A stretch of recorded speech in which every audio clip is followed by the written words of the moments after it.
내가 약한 그때에 강함이라. 아멘.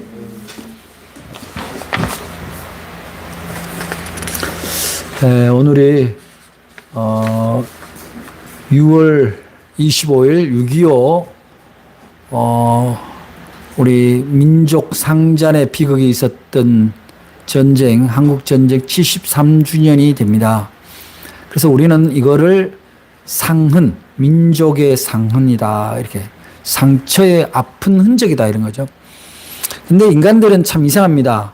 그런 대비극적인 동포를 죽이는 그런 대비극의 사건이 있었음에도 불구하고 여전히 그 전쟁을 준비하고 있습니다. 참 희한하죠?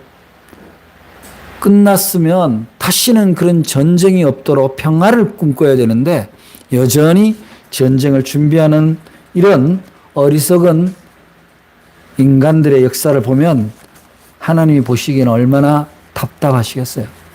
오늘 제가 우리 6.25를 맞아서 우리 민족의 상흔을 얘기하자, 이거는 아니고요. 우리가 신앙인으로서 사람은 누구나 흔적을 갖고 있는데 어떤 흔적을 남길 것인가, 이러한 점을 오늘 사도 바울의 가르침을 통해서 함께 깨닫고자 합니다. 그 과학 수사의 시초라고 할 수 있는 수사법인 소위 로카르 법칙이라는 게 있습니다. 로카르 법칙이라는 것은 뭐냐면 모든 접촉에는 흔적이 남는다, 이런 거예요. 로카르의 법칙, 모든 접촉은 흔적을 남긴다. 이 법칙은 프랑스의 에드몽 로카르라는 그런 범죄학자가 있었어요. 그 범죄학자가 처음으로, 그동안에는 수사는 직접 증거만 가지고 수사를 했다면 이 로카르는 간접 증거에서 범죄의 혹은 범인 혹은 피해자의 흔적을 찾는, 그러니까 스치기 쉬운 것에서 흔적을 찾는 그런 수사법이에요. 그래서 그가 처음 내놓은 말이 모든 접촉에는 흔적이 남는다. 우리 인생을 살면서 우리는, 인간은 다 관계의 존재인데 접촉을 피하고서야 어떻게 살아가겠습니까? 모든 접촉에는 흔적이 남는다. 좋은 흔적은 추억이라고 하고 훈장이라고 합니다. 그런데 나쁜 흔적을 뭐라고 그래요? 상처라고 하기도 하고 트라우마라고 얘기를 하기도 합니다. 그래서 어떤 인생이 어떤 흔적을 갖고 있느냐는 것은 굉장히 중요한 거예요. 그런데 흔적도 어떻게 보면은 해석의 문제다, 소화 능력의 문제다, 이렇게 볼 수가 있습니다.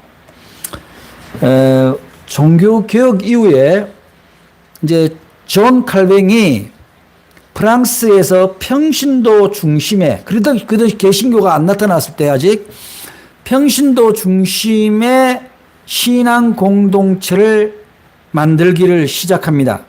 그래서 그 첫 번째 만들어진 공동체 구성원들, 그 개신교 초기 프로테스탄트, 불란서의 프로테스탄트를 위그노라 그랬어요.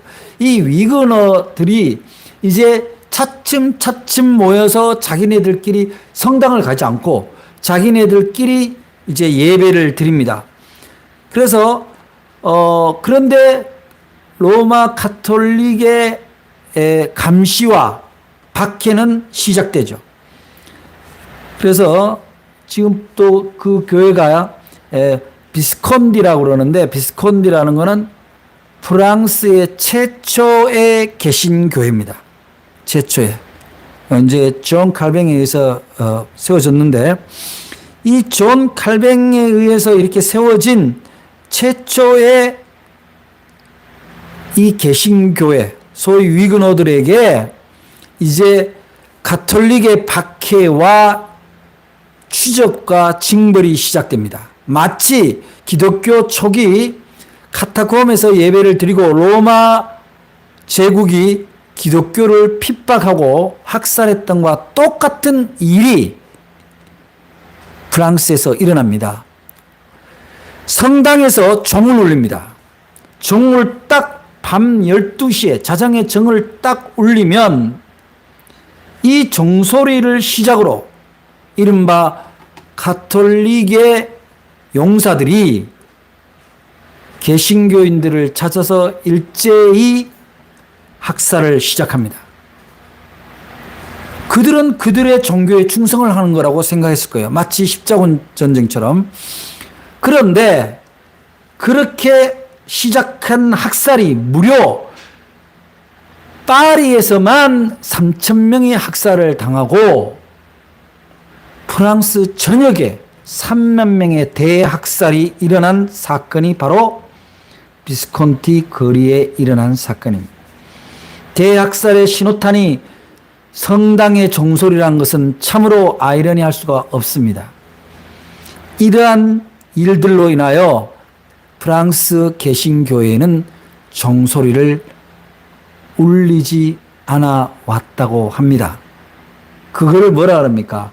그들에게 종소리는 은혜의 종소리가 아니라 박해와 죽음의 신호탄이었기 때문에 그 종소리에 대한 기억은 바로 트라우마로 남아있었던 거죠. 종소리가, 교회의 종소리가 죽음의 신호. 정말 인간의 역사라는 것이 얼마나 허무한 것인지 보여줍니다. 그래서 이 세상에는 어떤 것들에도 똑같은 현상에도 어떤 것은 상처가 되고 어떤 것은 훈장처럼 좋은 기억이 됩니다. 오늘 성경 우리가 후반부에 읽었던 고린도후서 12장 7절부터 10절 말씀에서 이 사도 바울에게도 상처가 있다. 그런 얘기를 우리가 확인할 수 있습니다. 12장 7절에 여러 계시를 받은 것이 지극히 크므로 너무 자만하지 않게 하시려고 내 육체의 가시, 이렇게 나옵니다. 가시. 내 육체의 가시, 즉 이거를 바울은 사탄의 사자다 이렇게 얘기를 합니다. 정말 재미있는 표현이라기보다는 섬찟한 표현입니다. 그러니까 사도에게 사탄의 사자가 있다 이런 얘기입니다. 여러분, 이 말을 우리가 오늘의 삶에서도 충분히 찾을 수 있습니다. 여러분들이 삶을 살면서 보면 사람들이 어떤 상처가 있습니다. 누구한테 상처를 받습니다. 마음의 상처든 육신의 상처를 받으면 그것이 뭐가 됩니까? 원망과 분노와 안갚음의 신호가 됩니다. 그리고 관계를 단절하는 신호가 됩니다. 흔적이 되는 거죠. 그래서 자존감이 낮은데 열등감까지 있는 사람에게 나타나는 증상이 뭡니까? 바로 이러한 상처입니다. 그런데 이 상처가 물론 바울이 갖고 있는 육신의 가시라는 것은 일종의 종기 같은 질병이에요. 그 질병 때문에 이 바울이 사역을 계속 할 건가 말 건가, 그리고 자기 안에 있는 어떤 답답함, 성정, 자기 자신에 대한 비하, 이러한 것들이 계속 일어나기 때문에 거룩한 생각이 들기보다는 고통스러운 생각, 원망의 생각, 답답한 생각이 자신을 지배하게 되는 거죠. 그래서 바울은 자신의 육신의 가시를 사탄의 사자다 이렇게 표현한 거예요. 그래서 사람들이 자기 몸에 있는 상처를 놓고도 그렇게 생각하는 사람이 있습니다. 지난주에도 잠깐 얘기했지만 이가 삐뚤삐뚤한 거를 엄마한테 원망하잖아요. 근데 엄마는 내가 너를 낳을 때는 이는 없었다. 이제 뭐 그렇게 우스개로 얘기를 했지만 그 반대의 예화도 있어요. 옛날에는 그 천연두라 그래서 마마라는 질병이 있어요. 그럼 그 질병을 앓으면 어떻게 되면 그 사람이 피부가 개사가 됩니다. 고르마 터져서 개사가 된 다음에 아물게 되면 다 먹게 되면 흉터가 다 잡혀요. 그게 어디에 잡히냐면 얼굴에 잡힙니다. 그걸 우리는 뭐라고 그래요? 곰보라고 그래요. 그런데 어느 소녀가 그런 천연두 후유증으로 얼굴이 그렇게 흔적이 남습니다. 마마 자국이라고 그러죠. 남았는데 그 흔적을 보면 아이들이 다 놀리죠.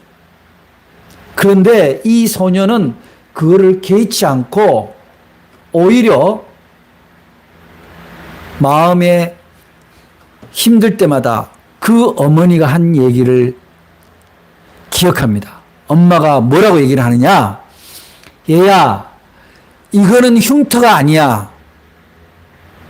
이 마마 자국은 흉터가 아니라 하나님이 너를 살리신 흔적이란다. 네가 그때 열꽃이 피어서 그것이 바깥으로 나오지 않았다면, 하나님이 그걸 바깥으로 뿜어내지 않았다면 너는 이 세상에서 나하고 같이 있을 수가 없어. 그 열꽃이 터져서 오늘날 네가 이렇게 살아있는 거야. 그래서 이것은 하나님의 은혜의 흔적이란다.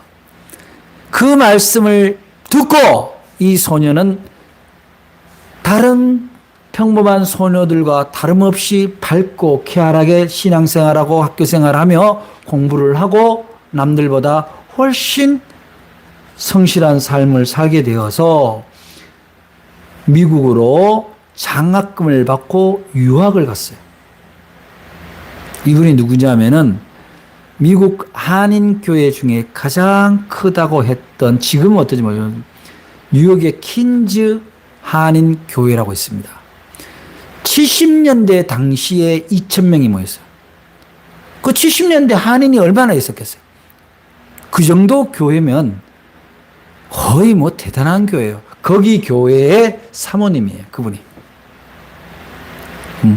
그 목사님이 그 사모님을 설득했을 때 뭘 받겠어요? 은혜의 흔적을 본 거지 얼굴의 상처의 흔적을 본 게 아니에요. 오늘 저는 여러분들과 함께 여러분에게 남아있는 흔적이 뭔가, 여러분들이 하나님과의 관계 속에서 하나님과 접촉했다면 접촉한 흔적이 있느냐, 이거를 오늘 돌아보자는 얘기입니다.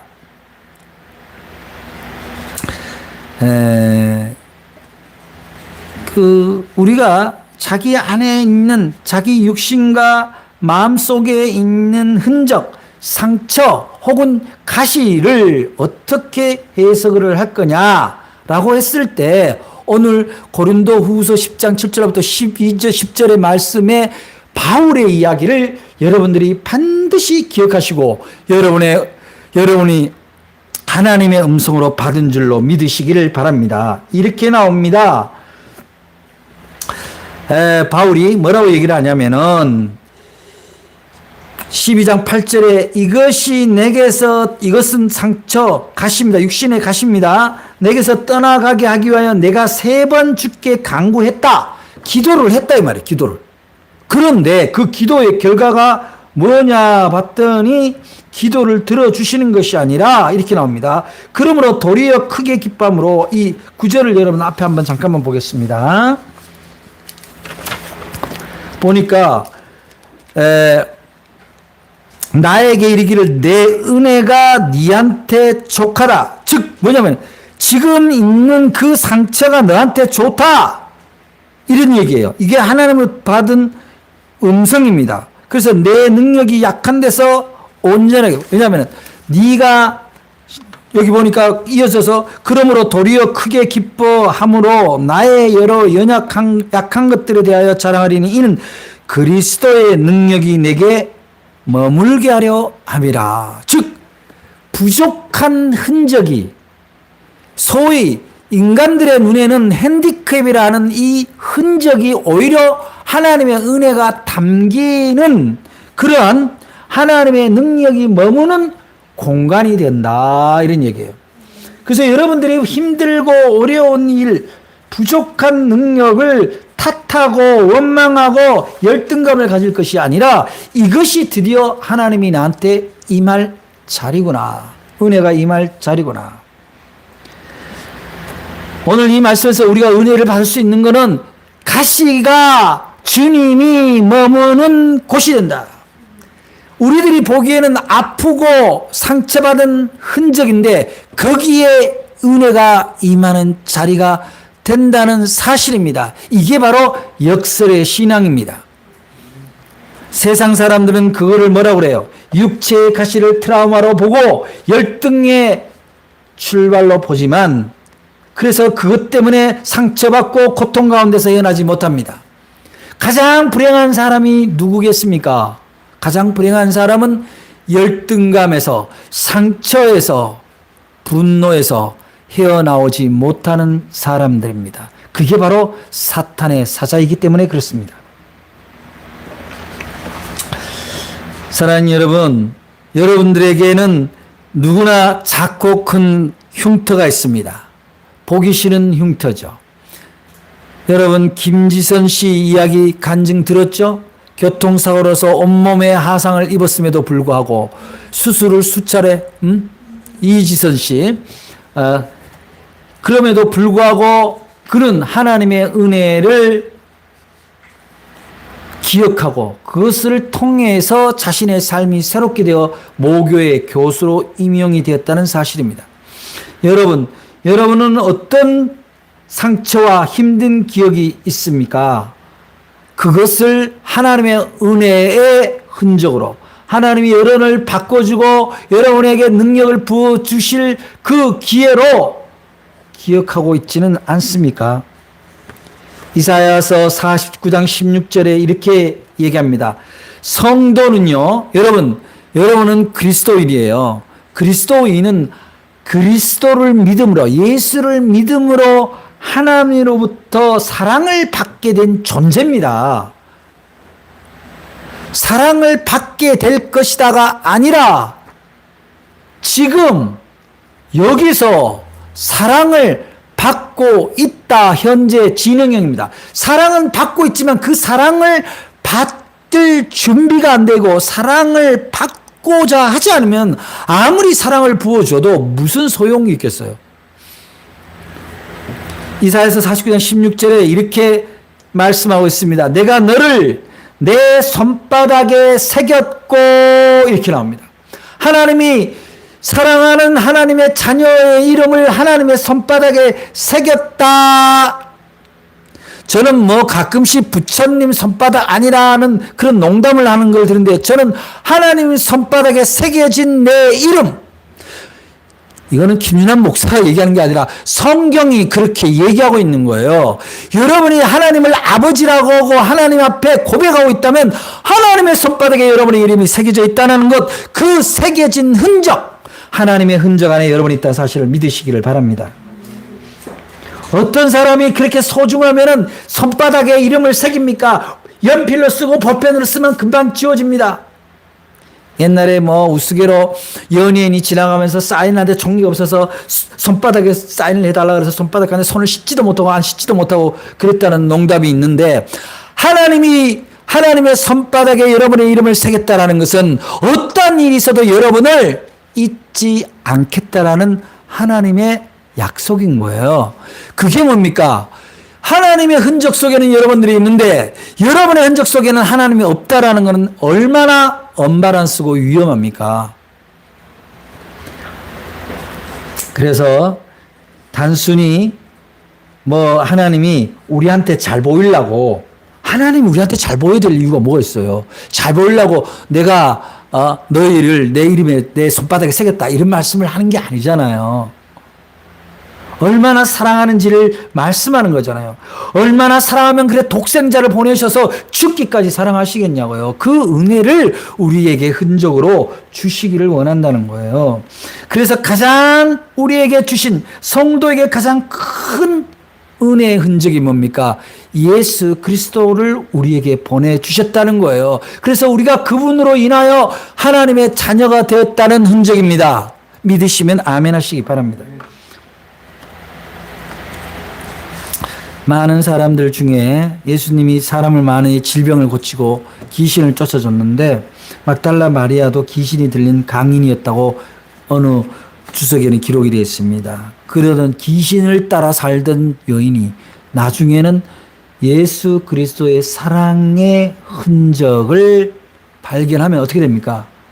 예수 그리스도를 죽음의 자리까지 따라가는 존재가 되는 거예요. 그래서 우리는 우리에게 예수의 흔적이 있다. 그 상처, 내가 갖고 있는 부족함, 어리석음, 연약함, 아픈 곳에 그리스도의 사랑이 흔적이 담겨 있다라고 생각하면 우리는 더 이상 그런 사탄의 사자를 따라다니는 그런 직무를 보이면서 살 수가 없습니다. 모든 접촉은 흔적을 남긴다 그랬죠? 뭐 화장실에 가면 무슨 문구 있어요? 남자 화장실에 특히 가면 아름다운 사람은 머문 자리도 아름답다. 그게 뭐예요? 흔적을 아름답게 남긴다. 무엇을 남긴다. 참 좋은 일입니다. 여러분들 가난한 것이 다 좋은 건 아니에요. 가난하다라는 말은 내 능력이 부족하다라는 것의 의미지 모든 것이 절대 가난하면 어떻게 하겠어요, 사람이. 하나님이 무슨 구제 먹는 것 주다 볼 답하는 분이 아니잖아요. 우리가 말하자면은 남긴다라는 거는 부족하면 남길 수가 없어요. 여러분 달란트 비유 아시죠? 주인이 종들에게 각각의 달란트를 주고 갑니다. 두 달란트씩 주고 가는데 그들이 어떻게 해요? 어떤 사람은 5배, 어떤 사람은 2배, 어떤 사람은 1개, 그대로 하나는, 어떤 사람은 하나는 마저 잊어버리는. 남기는 건데 뭘 남기느냐?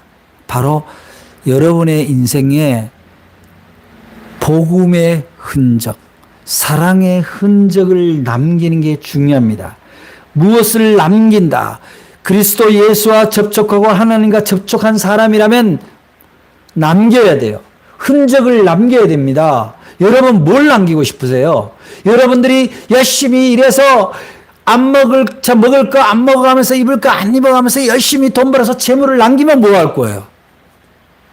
여기서 남기라는 얘기는 물질을 얘기하는 게 아닙니다. 복음의 흔적을 남겨야 됩니다. 복음의 흔적은 무엇을 얘기를 합니까? 바로 내 이름이, 김윤환의 이름이 예수 그리스도에게 영광이 되는 이름이 되어야 된다 말이죠. 그래서 좋은 명망, 좋은 이름으로서의 내 이름의 흔적을 남겨야 된다. 여러분 크리스천이라는 이름을 갖고 있습니다. 여러분 오늘날 일부 사람들이 기독교를 폄훼하고 비난하는 이유는 예수 때문입니까? 그렇지 않습니다. 크리스천이란 사람들이 크리스천이란 이름의 흔적을 잘못 남기고 있기 때문에 그러한 일들이 벌어지는 거거든요. 그래서 우리는 우리의 남아있는 생애 가운데 정말 남겨야 될 것은 뭐냐? 크리스천이라는 좋은 이름을 남겨야 된다. 아, 이 사람은 정말 그리스도인이었어. 이 사람은 정말 예수 잘 믿고 세상의 사랑과 선을 나타내면서 살았던 사람이다. 그게 좋은 이름을 남기는 사람입니다. 좋은 이름을 남기기 위해서는 뭐가 필요합니까? 좋은 흔적이 있어야 돼요. 좋은 행적이 있어야 된다는 겁니다. 상처를 가지고 상처에 안갚음을 하는 사람들에게 남기는 건 뭡니까? 상처만 남아요. 복수는 복수를 부리고 열등감은 열등감을 부리고. 그래서 존 버년의 철로역정에 보면은 그 진충 씨가 이제 자기 여행을 거의 순례길을 마칠 무렵에 무슨 말을 하냐면 굉장히 중요한 말이 대사가 나와요. 나는 나의 상처와 흔적을 주님을 사랑한 증거로서 나에게 상급을 주신 그분 앞으로 가지고 가겠다. 무슨 얘기입니까? 내게 있는 상처가 복음을 위한 상처가 되어야 되고 사랑을 위한 상처가 되어서 그 상처가 생겼다면 그 상처라는 건 뭐예요? 사람들이 어리석다, 잘못된 거 아니냐, 좋은 일을 할 때마다, 사랑을 할 때마다, 희생을 할 때마다 그런 얘기를 들을 때 오른 그런 상처들을 오롯이 주님이 나에게 사랑을 부여준 것을 내가 그대로 전달한 그런 전달자의 흔적으로서 가져가겠다는 거예요. 야고보 사도가 얼마나 기도를 열심히 했는지 무릎이 낙타처럼 튀어나왔대요. 그래서 예수님한테 갈 때는 뭘 가지고 가겠어요? 튀어나온 무릎에 낙타 무릎의 흔적을 가지고 가겠죠. 사도 바울은 어떻게 합니까? 몸의 상처와 그리고 체포되어 채찍으로 막은 그런 상처를 가지고 가겠죠. 그것은 분명히 상처이지만 바로 사랑의 흔적이고 복음의 흔적이고 무엇보다도 가장 하나님이 위로하시고 칭찬하시고 상급을 주신 흔적이다, 이런 얘기입니다. 인생에서 우리들이 남겨야 할 흔적은 여러 가지가 있지만 세상의 직임보다 중요한 것은 바로 크리스천이라는 그런 이름의 흔적, 그 이름에 걸맞는 행적을 남기는 것이 소중합니다. 사도행전 9장에 보면 다비다라는 여성도가 나오는데, 이 다비다라는 이름 뜻이 원래는 사슴처럼 귀엽다라는 뜻인데, 이게 좀 더 이렇게 풀이를 내보면은 눈이 사슴처럼 아름답고 선하다라는 뜻이에요. 그런 의미가 드는데, 이 사람은 실제로는 그 이름이 다비다라는 이름이 진짜 그 사람이 그렇기 때문에 그렇게 이름을 쓴 게라기보다는 그 당시에 여성들의 이름에서 이 다비다라는 이름이 상당히 많았대요. 그건 무슨 의미예요? 그 이름을 남기는, 이름답게 사는, 이름의 흔적을 남기기를 원하는 그런 부모들의 바람이 들어있는 거죠. 여러분들도 여러분의 이름에 다 거룩한 바람이 있습니다. 저도 윤할 윤자에 불꽃 한자예요. 윤이 나고 빛나란 자. 여러분들 이름에 한자, 훈을 생각해 보면 다 그러한 뜻이 있을 겁니다.